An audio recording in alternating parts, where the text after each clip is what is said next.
The chain stitch. The chain stitch is another line stitch, which by that I mean that it will form a line, or you can follow a line to give an outline to your design. However, it will be chunkier again, it will give a thicker appearance again. So we've got the back stitch as the finest, the stem stitch, and now the chain stitch. To do a chain stitch, we come up through the fabric and then we go back down in the same hole or very close to it.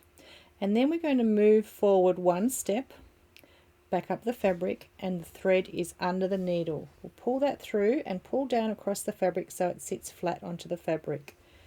Lay the thread around as you pull your needle back, and then you go inside the loop into the same hole that that thread came out of. Move forward another step, thread under the needle and pull it flat onto the fabric. Lay your thread down ready for the next stitch, inside the loop, move forward one more step. Every time the needle is going in and out of the fabric, it's in the center of your marked line. Keep all the stitches the same length, inside the loop, move forward a stitch. And get into the habit of laying your thread down as you pull your needle through so it's already under the needle, ready for the next stitch. If you don't do that, then you need to pull your needle through, then let go, wrap the thread under the needle and then pull through. So you can see it's much quicker if you get in the habit of laying it down ready as you take the stitch. When you finish your row of stitches, you will take the needle down over the outside of the loop through to the back, and that anchors down the last stitch and finishes your line. And that's a chain stitch. So again, you can see fine, medium with the stem stitch and chunkier with the chain stitch. You can also do lots of rows of chain stitch to fill a space, to make it a completely filled shape. And you can also do what's called detached chain stitch or lazy daisy or single chain to make petals, leaves and flowers, and we use this a lot in our projects. So for a detached chain or a lazy daisy, we will come up through the fabric, down in the same hole, and then move out to the end of our petal.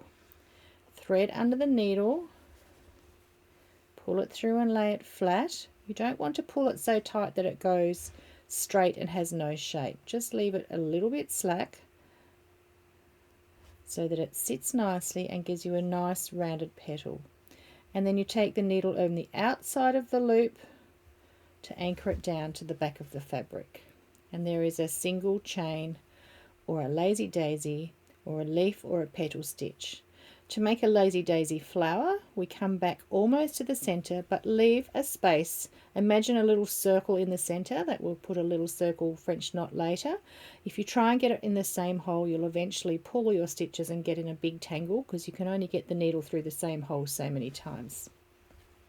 So again, come up, back into the same hole, come up at the end of your petal, thread under the needle, pull it flat onto the fabric, lock it down by taking the needle over the end of the loop, back to the center for your next petal. Under the needle, lock it down, back to the center.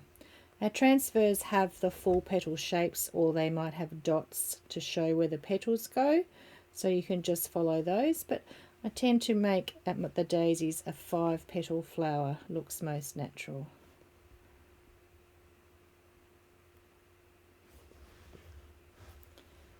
So our last one out here, and there's your detached chain, single chain or lazy daisy stitch.